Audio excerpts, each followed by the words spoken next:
Muy buenos días. Nos reunimos aquí en otra sesión de los debates de Sanitaria 2000.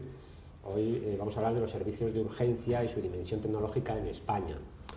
Para ello nos acompañan a mi derecha Luis Olavarría, gerente de la Empresa Pública de Emergencias Sanitarias de Andalucía. Muy buenos días. Buenos días. Don Pedro Martínez, director gerente del SUMA 112 en la Comunidad de Madrid. Muy buenos días. Hola, buenos días. Y a mi izquierda tenemos a Carlos Fernández, director de la División de Electromedicina de Cardiva. Buenos días. Y por último tenemos a José Antonio Jiménez, médico del SAMUR y miembro de la Junta Directiva de SEMI. Muy buenos días. Buenos días, buenos días. Me gustaría centrar el debate con una introducción en la que pido a los ponentes que de manera breve me comenten su opinión sobre los servicios de urgencias en general en España. ¿Qué entendemos por servicios de urgencias? Es decir, tanto los hospitales como los dispositivos externos, y qué diferencias hay entre unas comunidades y otras. Yo creo que hacer una situación un estudio de campo o un mapa, dibujar un mapa de cómo funcionan y qué son los servicios de urgencias en el Sistema Nacional de Salud es una buena manera de empezar para quienes no estén familiarizados con estas prestaciones. Si queréis, vamos por orden, empezamos por Luis Olavarría. Bien, los servicios de urgencia es la parte del Sistema Nacional de Salud, de los sistemas sanitarios, que permite al ciudadano, en cualquier situación que él entienda que sufre un proceso agudo, urgente, que requiere atención, acudir y entrar en el sistema sanitario en contacto con ellos. Fundamentalmente tiene dos niveles, uno principalmente extrahospitalario, al que se accede fundamentalmente a través del teléfono y de los centros coordinadores, donde cualquier ciudadano, en la vía pública o en su domicilio, tiene una necesidad y contacta con el 112-061 y accede a los servicios de urgencia extrahospitalarios y servicios de emergencia. Y la segunda parte es cuando deciden y optan por acudir a un centro sanitario. Los servicios de urgencia, en este caso, están preparados, tanto unos como otros, para atender las situaciones más complejas, aquellas que ponen en peligro la vida, que son las emergencias, y también a otra serie de situaciones y contextos en que son situaciones menos graves, menos serias, menos complejas, y que son la mayoría de los que contactan con los servicios de urgencia. Nuestra dotación, nuestra capacitación y nuestro equipamiento se adapta a este comportamiento del ciudadano a la hora de contactar con los servicios de urgencia. De acuerdo. Pedro Martínez. Poco más puedo añadir, o sea, la definición de urgencia y emergencia, ya lo ha dicho Luis de manera totalmente correcta. Y efectivamente, o sea, yo siempre digo que la sanidad tiene tres patas, que son la atención primaria, la atención especializada y la atención de urgencias. Y precisamente gracias a los avances tecnológicos que se están produciendo en los últimos años, esas tres patas, esas tres islas, que antes ni se hablaban ni se comunicaban entre sí, pues afortunadamente dejan de ser islas y forman un único continente, que es la atención global a las personas en su conjunto, desde la atención primaria y la especializada, es decir, los hospitales y los servicios de urgencia hospitalarios y extrahospitalarios. Entonces, bueno, poco más o menos. Carlos Fernández, también nos interesa mucho la opinión de una compañía como Cardiva sobre los servicios de urgencias. ¿Cómo lo veis? ¿Qué demanda supone para vosotros? ¿Cómo funcionan aquí en España? Desde el punto de vista de una empresa como la nuestra y de la electromedicina, pues bueno, ellos son consumidores de productos de atención al paciente, pues fundamentalmente desfibriladores, ventiladores y todo ese equipamiento que necesitan para atender a ese paciente en ese momento de urgencia. Hay una diferencia clara, evidentemente, entre una ambulancia y un hospital, por la lógica de la ubicación, la situación y las necesidades de movilidad. Y nosotros ahora en la industria estamos intentando apoyar un cambio que sí que parece que está viniendo, que es que haya más relación entre el servicio de urgencia del hospital y el servicio de emergencias, en el sentido de que los datos del paciente puedan estar comunicados en todos los casos. Es decir, que no haya una historia clínica del paciente del servicio de emergencias y otra del hospital, sino que pueda haber una continuidad en la historia clínica de ese paciente que luego es muy útil para posteriores tratamientos. De acuerdo, y José Antonio, como médico del SAMUR, que además viene con el mono de trabajo al debate, demostrando su devoción por el oficio, desde luego. ¿Qué planteamiento general haces de las emergencias y de las urgencias en España, para comenzar? Luego ya ahondaremos en la Comunidad de Madrid y en otras. Bueno, la realidad es que salgo de guardia, por eso mismo así vestido, ¿no?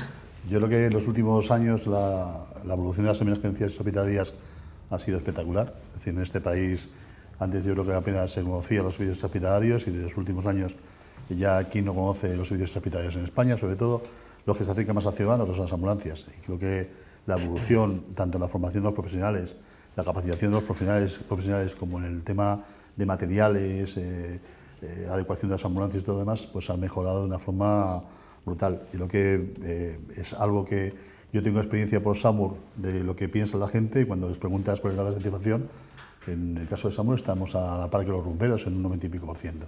Y creo que eso es significativo, ¿no? Eso ha mejorado de una forma brutal.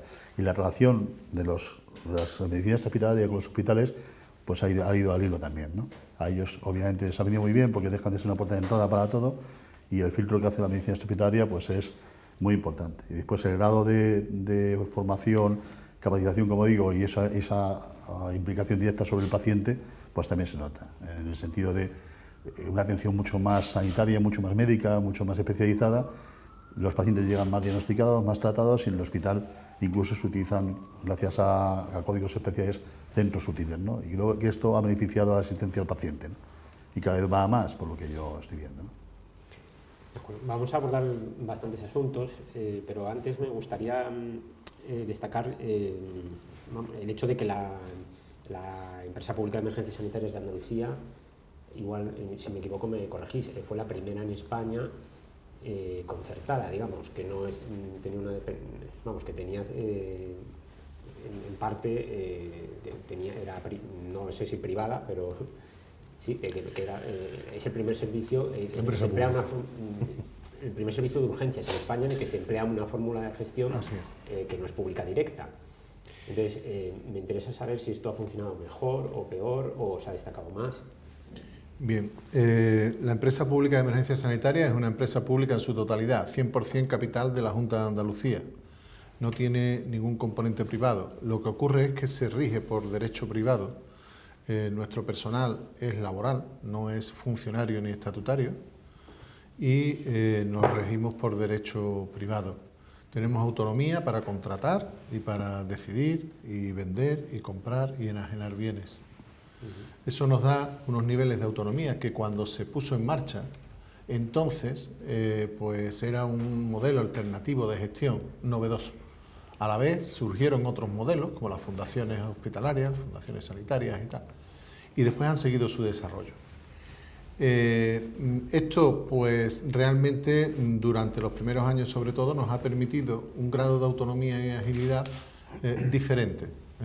Evidentemente quien preside el Consejo de Administración es la consejera de Salud de Andalucía. Por tanto, nosotros seguimos las directrices, los planes y las estrategias de la Consejería de Salud, al igual que el Servicio Andaluz de Salud. Por tanto, no hay conflictos en ese sentido, seguimos la misma línea de desarrollo.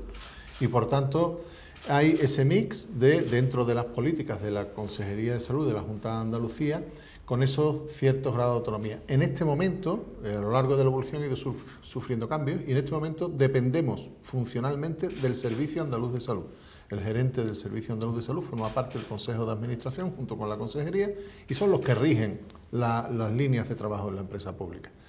Pero a la hora de ejecutar y desarrollar esas estrategias tenemos un cierto grado de autonomía.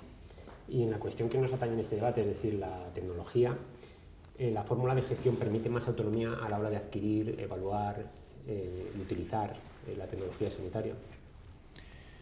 Bueno, a la hora de adquirir, nosotros compramos y se adquieren los equipamientos y los medios de acuerdo a la ley de contratos del Estado.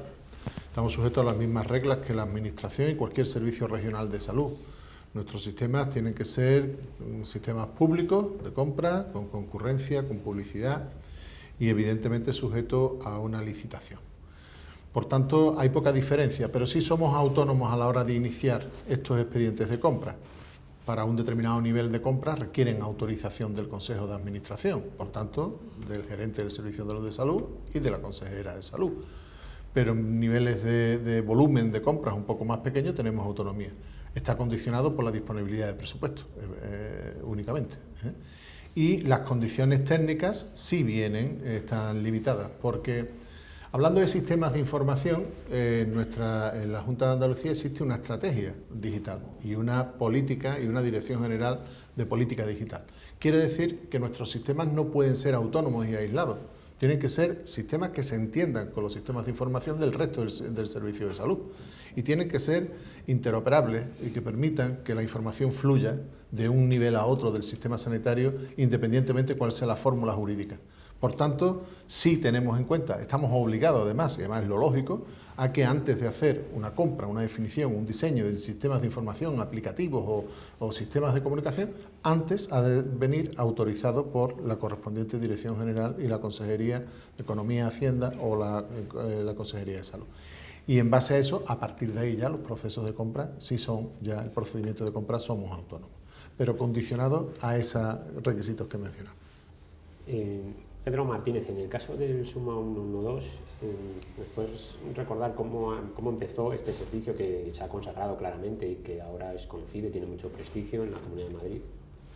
Bueno, el Suma 112 es un servicio, Suma significa Servicio de Urgencias Médicas Madrid, y el 112 es el teléfono de emergencias general, no el de emergencias sanitarias. Nosotros empezamos pues, también como 061 y bueno, siguiendo la directriz europea que obligaba a todos los países miembros de la Unión Europea a tener un único número de emergencias, pues lógicamente nos adherimos a ello y ese es nuestro centro o nuestra recepción de llamada a través del 112 a los servicios sanitarios o a bomberos o a policía, etc. El SUMA se gestó por la unión de nada más y nada menos que en la Comunidad de Madrid había 3 servicios que se dedicaban a lo mismo. Había 3 servicios públicos que se dedicaban a la urgencia y a la emergencia, como era el 061, es decir, era una gerencia autónoma y que actuaba de su manera independiente, los servicios de urgencia y atención primaria, que estaban integrados en la atención primaria y también cubrían lo que es la asistencia a la urgencia, y por último el servicio de emergencias y rescate de la Comunidad de Madrid, el SERCAN, que también se dedicaba a la emergencia, es decir, ahí teníamos no una duplicidad, sino una triplicidad de funciones dentro de un ámbito geográfico más bien pequeño. No, Madrid, aunque tenga un poco menos de población que Andalucía, pero son más de 6 millones de habitantes concentrados en una única provincia que es Madrid, ¿no? Entonces eso no tenía sentido y se decidió por parte de la Consejería de Sanidad unificar estos servicios de urgencia e integrarlos en uno solo, aprovechando también que el 112 se ponía a funcionar y por lo tanto era mucho más sencillo el coordinar cualquier situación de urgencia y emergencias con ese teléfono único y que lógicamente la gestión, la intervención, los modelos de actividad y de asistencia sanitaria pues tendrían que ser únicos y por lo tanto había que integrarlos. Esa es cómo se gestó o cómo empezó a funcionar el SUMA dentro de lo que es la Comunidad de Madrid. También por parte de la Comunidad de Madrid, en los inicios, ya te estoy hablando hace mucho tiempo, antes comentábamos los años que llevamos todos en urgencias, ya se nos nota un poco los años a todos, algunos más que a otros, pero al principio de todo, es decir, cuando la sanidad todavía era competencia del Estado, en Madrid se transfirieron las competencias sanitarias, pues como al resto de las comunidades autónomas, y creó lo que es la Ley de Ordenación Sanitaria, la LOSCAN, y esa Ley de Ordenación Sanitaria precisamente pues, ordenaba lo que era la cuestión sanitaria, viniendo de una administración central, había una parte de administración autonómica, había administración municipal, es decir, había muchas cosas que estaban dentro de lo que era la asistencia sanitaria, administraciones públicas que se dedicaban a ello. Y ordenó todo, y una de las cosas que ordenó dentro de esa Ley de Ordenación Sanitaria, de la LOSCAN, de la Comunidad de Madrid, hablaba directamente de lo que es la atención a la urgencia y a la emergencia, creando un único modelo, un único sistema común para todos y, lógicamente, buscando la eficacia de los servicios y, lo que es muy importante, y más ahora en estos momentos de situación económica, que es buscando la eficiencia de los servicios y sobre todo aumentando la calidad y aumentando la seguridad del paciente. ¿En qué año surge exactamente? Pues en el 2004. Perdón, 2001. 2001, o sea, un año antes de las transferencias. Sí, empezaron ya. Y José Antonio, como me voy a hacer un momento a Carlos para que nos cuentes la experiencia directa del SUMA en Madrid, ¿no? Del SAMUR. Del SAMUR. Perdón, del SAMUR.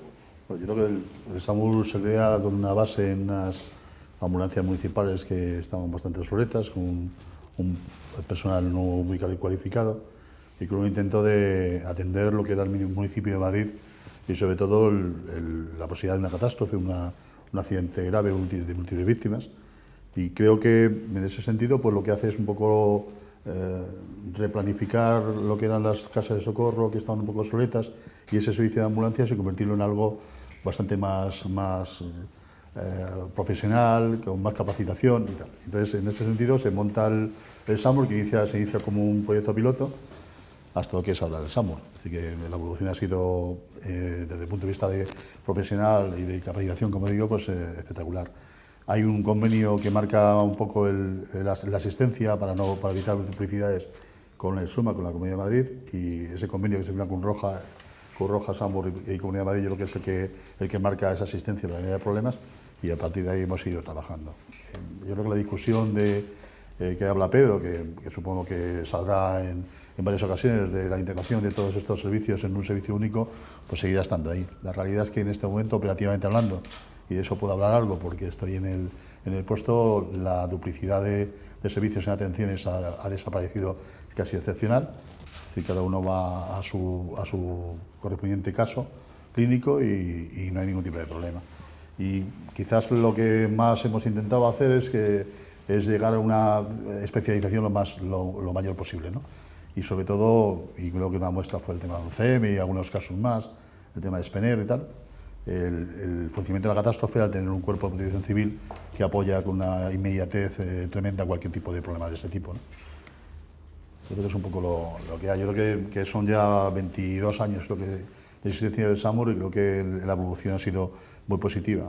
Buscando la eficiencia de los recursos, pues probablemente haya que darle vueltas a eso. Eso sí, es algo que siempre está ahí, ¿no?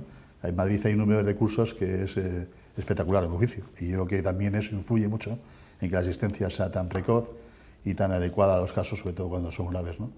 Yo creo que hablaba ayer con una alumna que he tenido del servicio catalán, del SEM, y hablaba de eso, ¿no? Es decir, que ellos allí obviamente no tienen el número de recursos que tienen aquí, eso se nota, sus tiempos de respuesta son muy diferentes a los que hay aquí, y eso lo da el que hay una apuesta de la política sanitaria por dar recursos sanitarios. En este sentido, Madrid es una excepción clara, ¿no?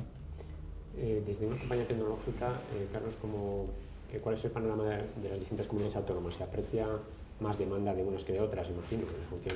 Sí, lógicamente, y también en función de los años. Quiero decir que hay comunidades en las que unos años hay grandes inversiones y otros años son en otras inversiones. Lo que sí que es verdad que nos preocupa a la industria muchas veces es la divergencia en normativas y en leyes que impiden una unificación de determinados puntos que son importantes. Y me gustaría poner un ejemplo, que es algo que ya empezamos a ver y todos empezamos a familiarizarnos, que son con los desfibriladores que se instalan en vía pública, en aeropuertos, en cines, en definitiva en espacios públicos.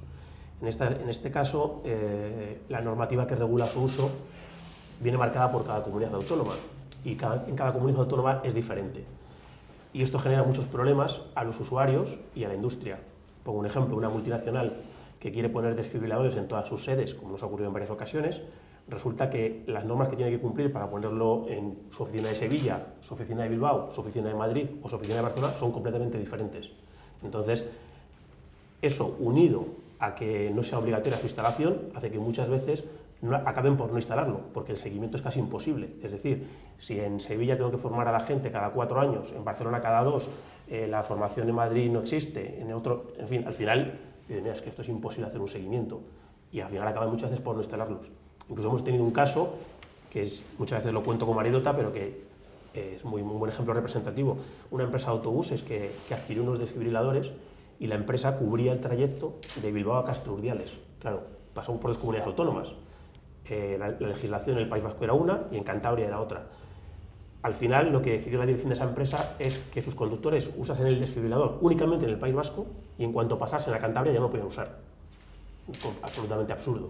Pero la no unificación de esas normativas nos lleva a situaciones luego en la vida real como estas. Y eso es importante. Me interesa la opinión de todos los ponentes sobre ese asunto. Es decir, hace falta unificar, entiendo que desde el Ministerio de Sanidad, la atención en emergencias, para que no sucedan casos como la descoordinación en el caso de los desfibriladores. Don Luis. Pienso que sí, aunque el ejemplo que se está comentando afecta al entrenamiento requerido en cada comunidad para usar ese equipo. Se trata de un equipo que es un equipo que puede ser utilizado por cualquier persona que haya recibido un entrenamiento, pero dependiendo de qué país de Europa o del mundo visites o cada comunidad, la regulación es prácticamente cero, lo puede utilizar cualquier ciudadano, hasta necesita un curso de 40 horas. Y esa es una realidad que no es solamente de España, es también la realidad europea. Y existen países que son muy exigentes en unos sitios y otros.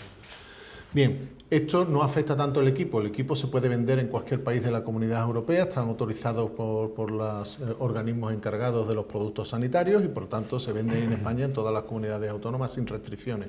Pero a la hora de usarlo, unos son más exigentes que otros. Yo abogo porque hubiera efectivamente una norma estatal que permitiera que los equipamientos básicos relacionados con la urgencia puedan ser usados de igual manera en todas las comunidades autónomas. Pero hay elementos que condicionan esto y lo dificultan. Son aquellos elementos que se tienen que conectar con los sistemas de información. Cuando un equipo, un monitor desfibrilador, se tiene que integrar con las historias clínicas en movilidad o con los registros que utilizamos electrónicos en las ambulancias, entonces se requiere una segunda condición, que es que sea interoperable con los equipos de sistemas de información. Y eso es cada comunidad autónoma la suya. Por tanto, le añadimos una segunda condición. Debería haber una norma básica a nivel del Estado y después cada comunidad autónoma tiene que adaptar esos equipos y tiene que tratar que se entiendan y se comuniquen con sus propios sistemas de información. Y Pedro Martínez, en la misma pregunta, es decir, el ejemplo integrador del Suma 112 en la Comunidad de Madrid sería extrapolable a todo el Sistema Nacional de Salud por medio de alguna iniciativa del Ministerio de Sanidad. A ver, evidentemente sí, o sea, si se puede hacer en una comunidad autónoma, se puede hacer en cualquiera, o sea, todas se puede hacer, de hecho, bueno, tiene sus peculiaridades, ¿no? O sea, cada uno dependiendo de donde esté, pero, vamos, eso yo no creo. Yo, personalmente, pienso, porque soy, o sea, yo creo que soy, no sé, vamos a decir, a lo mejor un poco atípico. Pero yo pienso que todas estas regularizaciones de las cuestiones de regularizar por norma, por ley, por real decreto, por no sé qué, lo único que hacen es poner trabas al desarrollo. Entonces, yo no estoy de acuerdo con estas cosas. O sea, a mí me parece muy bien que exista un real decreto, como existe, por ejemplo, el tema del desfibrilador a nivel nacional, que pues, te da una norma que desde mi punto de vista ya era bastante limitante y cada comunidad autónoma la ha aplicado según su criterio o su modo de entender. Esas cosas no deben de existir. O sea, tú tienes que dar una base mínima, y esa base mínima, pues con unas garantías mínimas que evidentemente son para ciudadanos. Es decir, no podemos vender unos desfibriladores de la marca, tú vas a saber qué, y que en vez de darte una desfibrilación te está dando una descarga eléctrica de 2000 voltios. Mire, pues eso, hay normas en la industria, hay normas en fabricantes, existe la norma europea, la CE, famosa, el sello CE, donde realmente todo ese tipo de cosas las vigilan y confirman. Es regular cómo se utiliza un desfibrilador, quién lo utiliza, cómo lo tiene que utilizar, cuántas horas de formación, cuánto no sé qué, cuánto, pues es que llega un momento que si empezamos a regular lo que voy a regular, la que regula, la norma que regula y el que regula la norma que reguló, pues entonces las trabas que ponemos a los desarrollos de investigación, tecnológicos, industriales, incluso de trabajo, pues se los está cargando esas normas, esas regulaciones tan reguladas.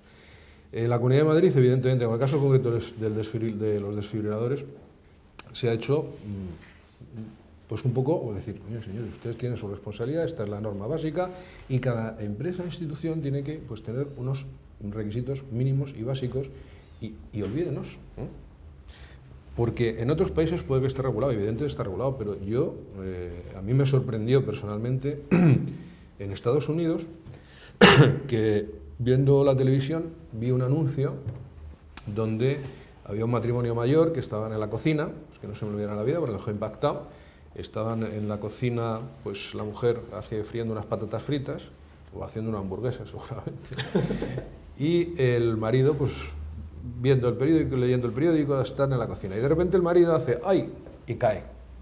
Entonces la mujer aparta las patatas fritas, abre un armarito de la cocina, saca un desfibrilador, le pone el desfibrilador al señor, le pega un chispazo, el señor se despierta y dice ¡ay, gracias, gracias, qué bien!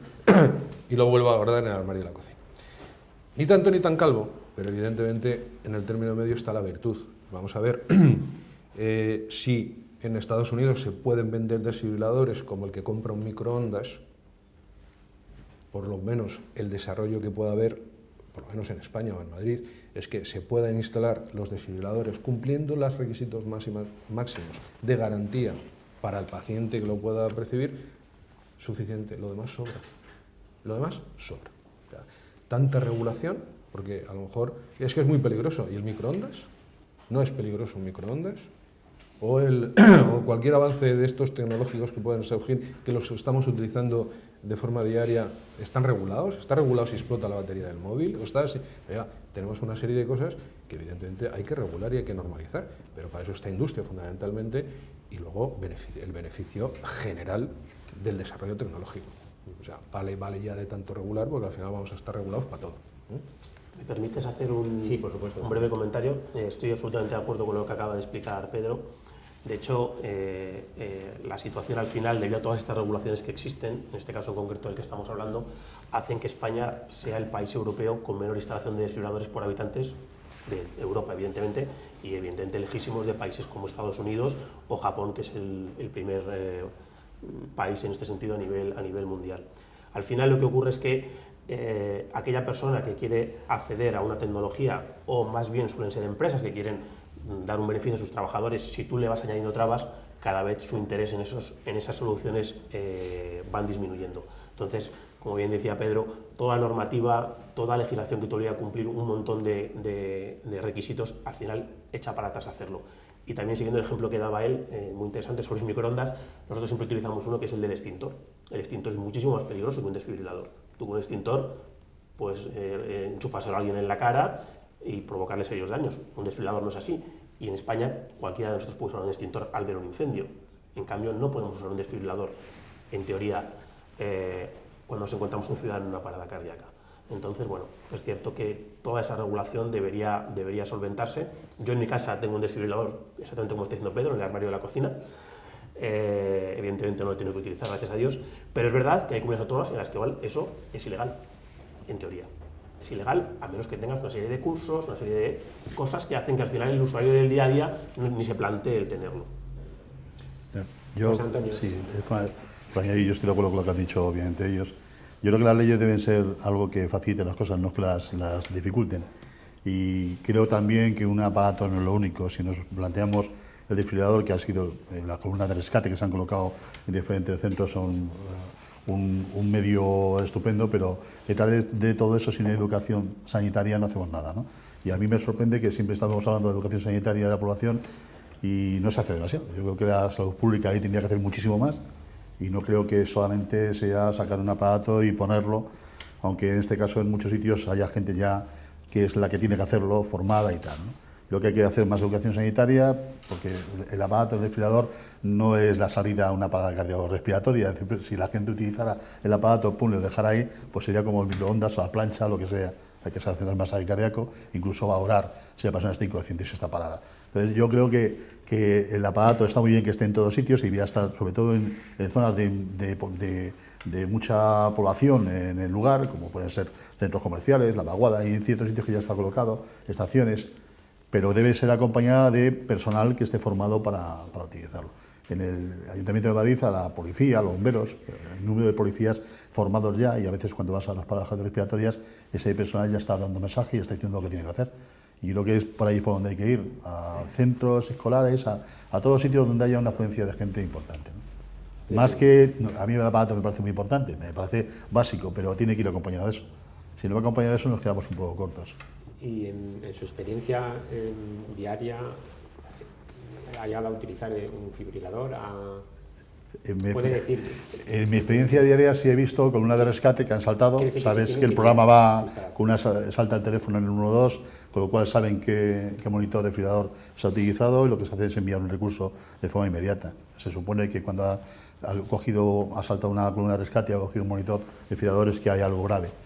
No tenemos la seguridad de una parada, pero en muchos casos ha sido una parada cardiorrespiratoria. De manera que salta la llamada, como sabes, 112 y enseguida se envía un recurso. Y casos de eso sí, claro que claro, la pregunta no es si lo ha utilizado, que es evidente, sino si su instalación ha observado que es útil, el que esté instalado en un aeropuerto o en un lugar público.